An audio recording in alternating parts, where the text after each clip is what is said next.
or 3. Yeah, we need a director to be like, and you're in, and you're live. And you're live. Hey, welcome to Mom Cave Live, where we may have lost our minds, but we have not lost our senses of humor yet. I'm Jen, and I'm here today with Tara Clark, who is ModernMomProbs. Hey. Hello, Jen. Thank you for having me. This is really exciting. Yeah, I'm excited to have you too. And we're also live over on Instagram as like our behind the scenes cam.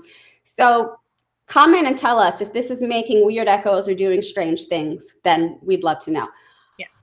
But for those of you that don't know Tara, she's so many things. So let's see. She's like an icon of the parenting humor genre, written for all the places, been funny everywhere, and wrote a book called ModernMomProbs, a survival guide for the 21st century mom. Yes. And she's the founder of the Blue Dot Project, which is about...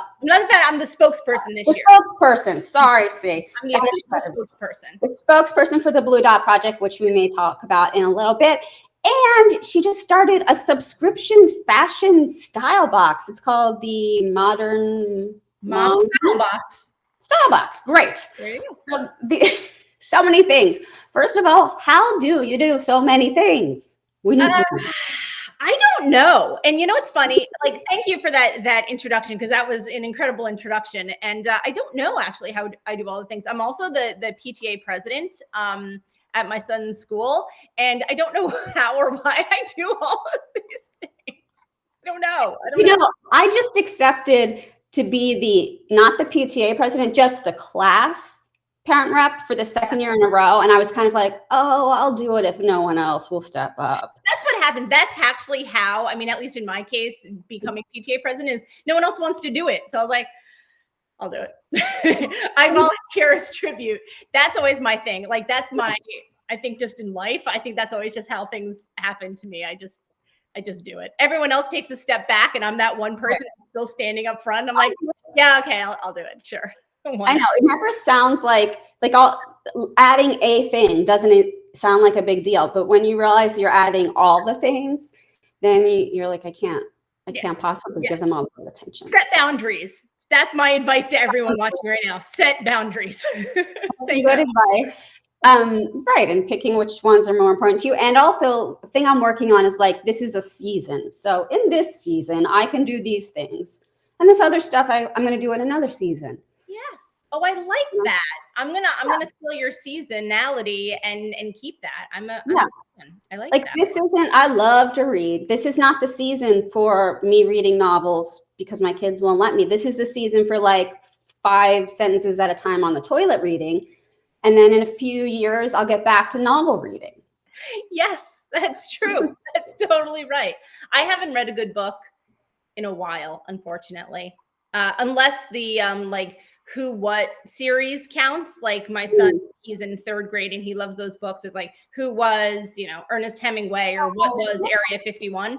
Those books are awesome. And so those I've been into recently.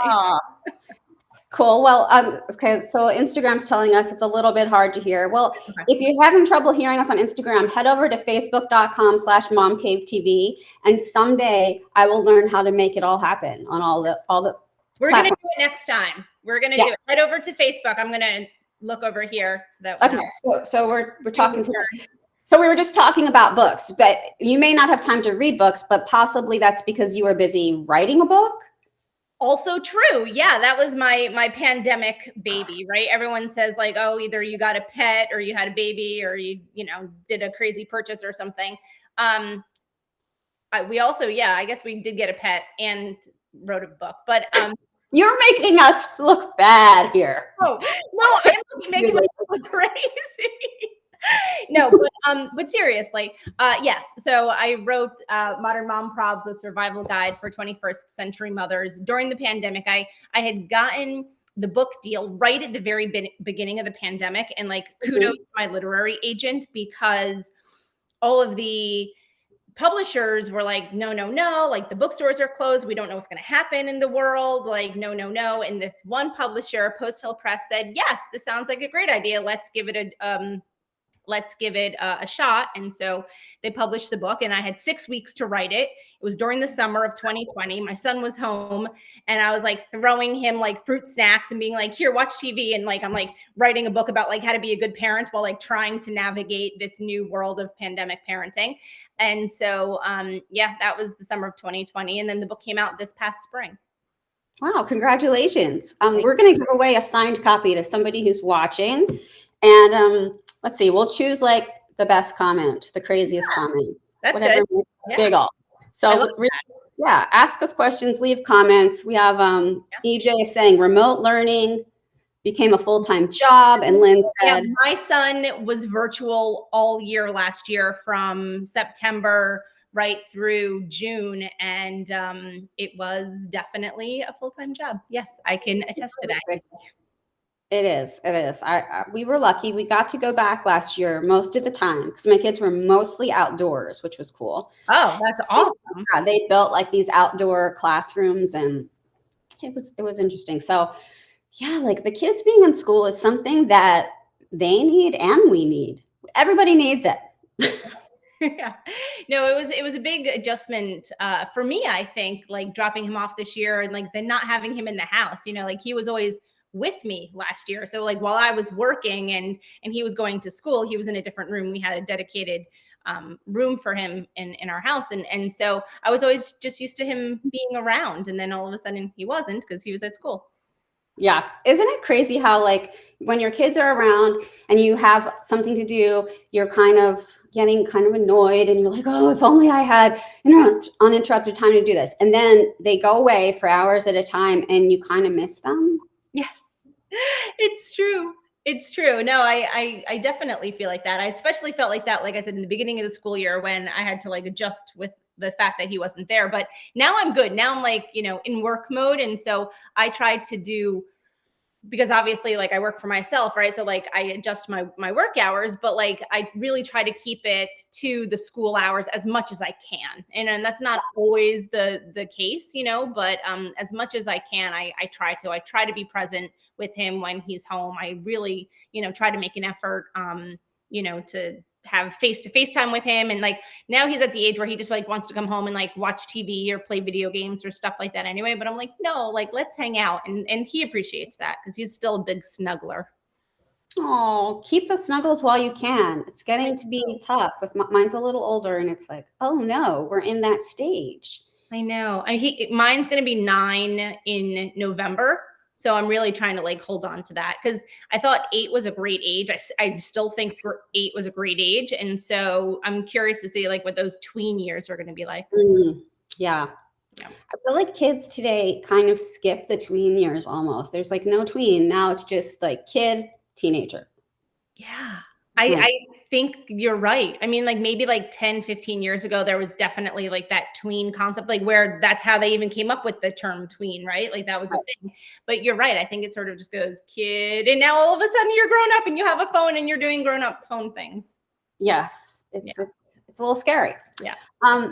Tell us about, there's some portions of the book that I think could be really helpful for you to tell people about. And one of them was you have a whole section on screen time and managing screen time. A lot. Can you give us a little overview of what we can do to manage it? No, definitely. Screen time, I mean, as I already mentioned, is a big topic in our house right now, especially because my son loves Roblox, which if your kids aren't into it, don't let them get into it. It like sucks up so much time. Like, just always talking about it, and he wants to, and he loves it, and I understand that, and he's making friends and all, but like I think it's a huge time suck personally. Yeah. So, having said that, it's really important to set boundaries around screen time, even before you physically hand over the iPad to your children. To say, let's set a timer. How much time do you think you want to play on your device today? And they say, half an hour, whatever it is. Set a timer. If you have an Alexa or something like that,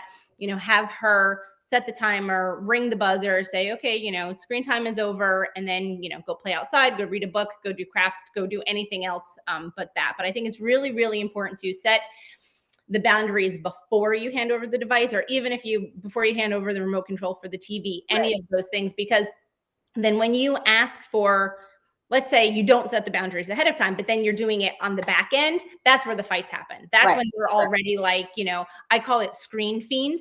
That's when they're already fiending for that. And they're like, no, I don't want to shut it off. No, I don't want to give it back and all of that kind of stuff. But if you have that discussion ahead of time, then it helps ease the transition. Right. It's like, just one more, or this one's not over. Yeah. Exactly. It takes a lot of communication around the screen time. And I notice it now more that my son's older. Like for when he was younger, it didn't seem like such an issue. So when, he was maybe like 4 or 5 or so, I'd say like, okay, that's it. And he'd be like, okay. But now with the iPad and the video games and that kind of stuff, like I really have to set limits because it's challenging. I've spoken with many experts on this many different times, and many people say you need your child to put the onus on them so that they can understand that they've had enough. Maybe their eyes feel dry, maybe like their eyes are tired, maybe their thumbs hurt from playing, like maybe they're like pent up from sitting too long. And like if you let them decide for themselves, then they can control it and they feel like, oh, I got this. Like I played a half an hour of video games. I'm done. I want to go do something else. But that's not true for every kid. That has never happened for either of my kids. And so like, I try to like give like my son, like put the onus on him to be responsible for that, to like build that independence. But unfortunately for him, it just wasn't the case. Like he'll just play and play and play and play because the video games that they engineer nowadays and code nowadays are so different from the ones that they did when we were kids. Like they make Roblox to be addictive. Like they want you to spend more time. The longer you spend the eyeballs on Instagram, Facebook, all of those platforms are meant for you to be there, locked in there for the longest time period as possible. And so it's hard for kids to take the onus and be independent to say, okay, I've had enough. So I think we do have to like jump in and try to, set those boundaries when we can. Sure. I mean, if we can't even control it as adults, we know it's not good to look at our phone before bedtime. We know we should be getting to bed. Yeah. I say we, and I mean me. And I'm just scrolling in the rabbit hole of TikTok, going down and like learning about crazy, weird things. And you just want more and more and more. And if like we can't control that and we know it's bad, we don't have a grown-up telling us what to do. So they need a grown-up telling them what to do, for sure. I agree. And like I said, many people say, let them try to figure it out for themselves. But, my kid will play literally all day if he and his druthers. And like, we just, you just can't have that after a while. So you do have to step in and say, that's enough. Like, and you want them to be in tune with their bodies enough to know, like, oh, like, are your eyes tired? Is your back hunched over? Like, does your back be hunched over too long? Like, you have to like get them to sort of be mindful of how their body feels if they watch too much screen time, if they play too many video games, any of those things. So ask them to sort of check in with themselves. That's interesting. I'm going to try that for sure. Yeah. So to change the subject a bit, because you do all the things, and I want to try to get to a little bit of each thing real quick. So you're the spokesperson for the Blue Dot Project. Can you tell everybody what that is? Yes, absolutely. The Blue Dot Project is a campaign that I hold really close to my heart. The Blue Dot Project brings awareness for maternal mental health issues. And we're actually coming up in October. It's Maternal Suicide Awareness Month. And so we're going to be doing a lot of Instagram lives talking about the importance of maternal mental health and getting professional help when you need it.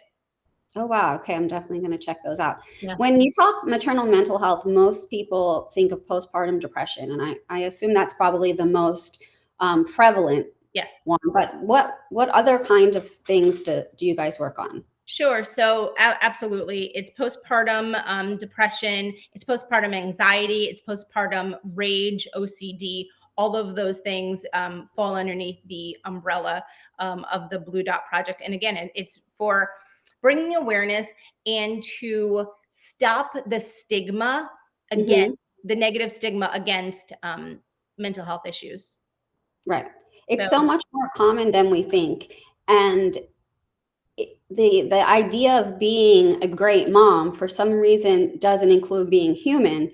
And so if anyone's having any of these kind of struggles and they don't feel like they can admit it because then they're not a good mom, then they're not going to get help, and then they're not going to be a good mom. So it's like this self-perpetuating cycle. It's a terrible cycle, and that's why the Blue Dot Project exists. That's why organization like 2020 Mom, which the Blue Dot falls underneath, exists to get women the resources that they need to be successful, to be happy, to be safe, for their children to be safe, and for them to live happy, productive lives.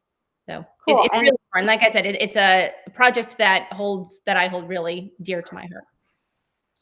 Lynn has a comment saying, I think a lot of the stigma is the fear of losing your kids, and that makes a ton of sense. Absolutely. Yeah, yeah, I agree. However, totally.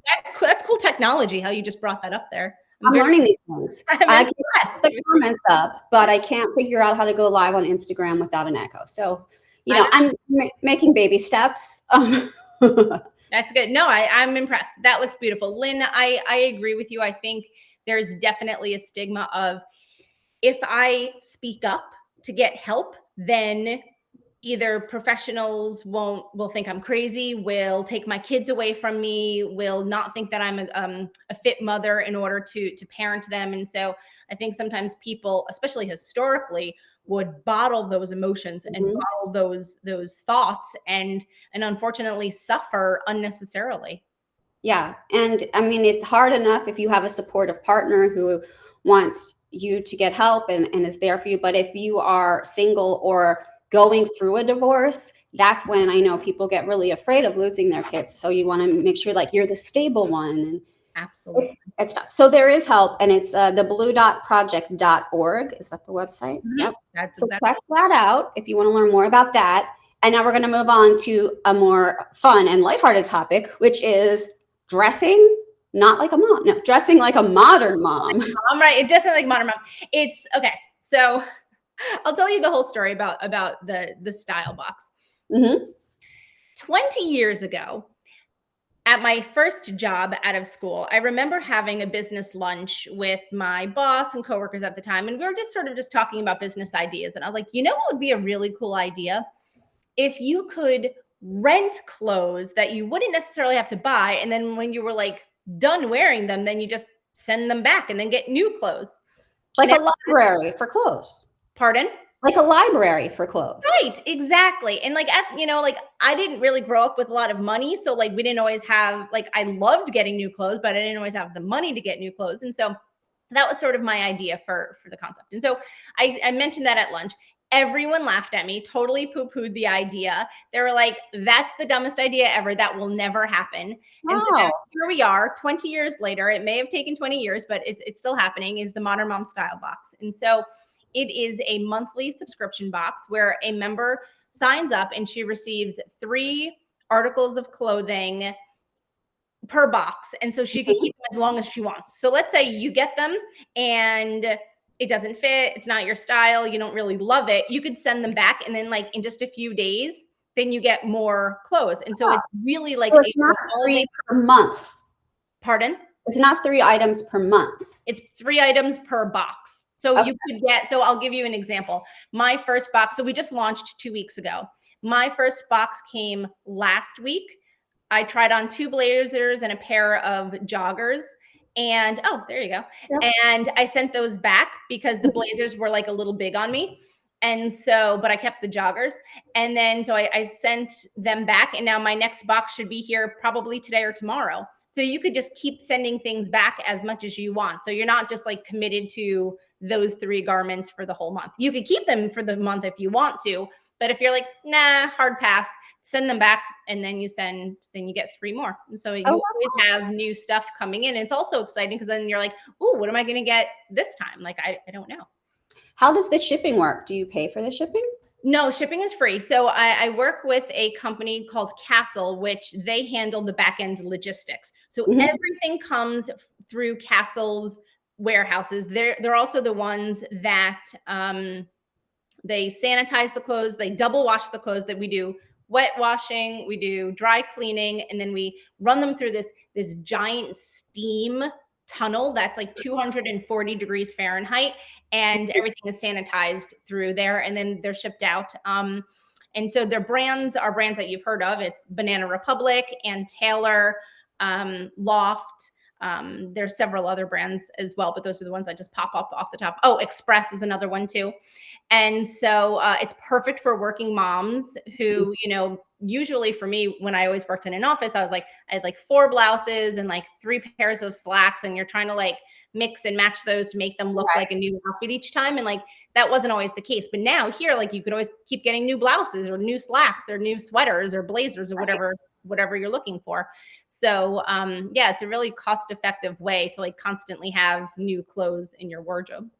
Cool. Can you tell us how much it costs per Yeah, month? sure. So it's $60 a month. And like I said, you get 3 items of clothing per box, but then you could keep switching it every 2 days. So let's say you get it, you receive it on a Monday, you get, let's say we'd have a lot of dresses, right? So let's say you work in an office and you wear a dress on, let's say, a Tuesday, Wednesday, Thursday, send those back on a Friday. Probably by next week, you might have more clothes then to wear for the following week. And you just keep doing that forever. So you know how my brain works. And you said $60. I broke it down. Like, that's $15 a week. I would think nothing about like buying a $15 shirt at TJ Maxx once a week. I should think about it, but I don't. That's just part of my routine, So that's really cool. Okay. Yeah, so that's what it is. And it's sustainable, because then we're not like going through the fast fashion of always having a $15 shirt from TJ Maxx or Forever 21 or whatever it is that's ending up in, in a landfill or something like that. Right. All of our clothes are quality checked by our team, making sure that all the zippers work, the buttons are on, all of that kind of stuff. And yeah, and then we're just trying to help the environment while making moms feel cute and stylish again. Yeah, that sounds great. We got to do that. It's a big day when I showered this morning and put on makeup for you to be here. You look gorgeous, I was going to say, Jen. Really? You look adorable. My husband offered to drive the kids to school today, and I was like, yay, shower time. Really? That's sad, but it made me happy. And you have such a cute shirt on too. You look adorable. Thank you very much. My entire wardrobe pretty much comes from Old Navy at this point. So I definitely would like to try some things from some more upscale brands. And yeah. You try. There's other brands than the ones that I just mentioned, but like Express and Banana Republic, like those, have a lot of brand recognition right away. But yeah, we have super cute dresses, really cute blazers, and the blouses, like Calvin Klein, like really, really beautiful stuff. So you have to check it out. Great. I'm psyched about that. For everybody that's watching, if you want to win a signed copy of Tara's book, Modern Mom Probs, which I can show a picture of. If you want to win a copy, leave us a comment and tell us what you think the biggest modern mom problem is. Yes. And yeah, I'm interested to hear it. And then we'll choose one, and maybe even if we know the answer, we might answer the problem. Yeah. But I probably won't know. I try. I hope, right? I mean, it's sort of like what I do is answer modern mom problems, right? That's what I do. You do. And it's been so good talking to you. One of the modern mom problems that I have is that now I have to go work. And because we do all the things all the time. And all the things all the time. Mostly at home in little spurts. It's been so awesome to talk to you. You're funny. You're great. You guys go follow her on all the places. I'll put this video up on Instagram in a few days, again, when I solve my problem of having time to put it up. And and you can learn more about Tara and what else? theblue.project.org. Mm-hmm. And I'm going to go sign up for a style box as soon as I possibly can. I think you're going to love it, Jen. Like, no joke. Like, I see that you have like cute style. Like, you're going to be like, oh my gosh. Like, in every other day, you get new dresses. Totally. It makes me happy. My life is like a mess and falling apart in so many ways all the time.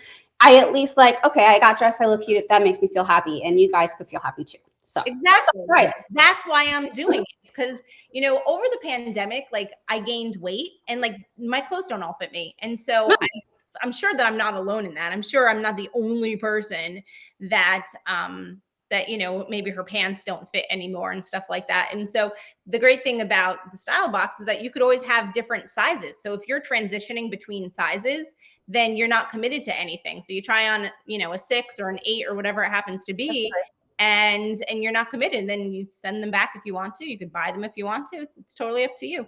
That's so awesome. I always say, like, women go through so many sizes for so many reasons. Yeah. You know, there's pregnancy, and there's then hormones changing and your metabolism changing. Yeah.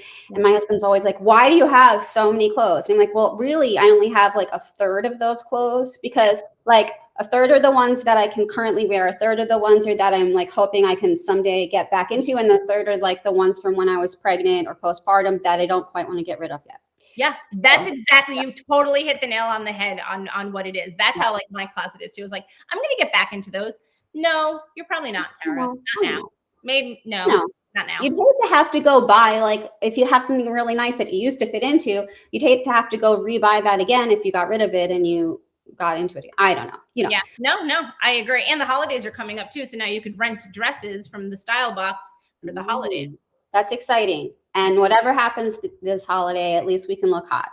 Yeah, exactly. Cool. Who knows what's going to happen? I see that Lynn said the biggest modern problem is when you stop, it takes 4 people to replace you. 100%, Lynn. Yeah, I agree, because we're doing all the things, all the time. We could do a whole like episode about that. Oh my gosh. Okay.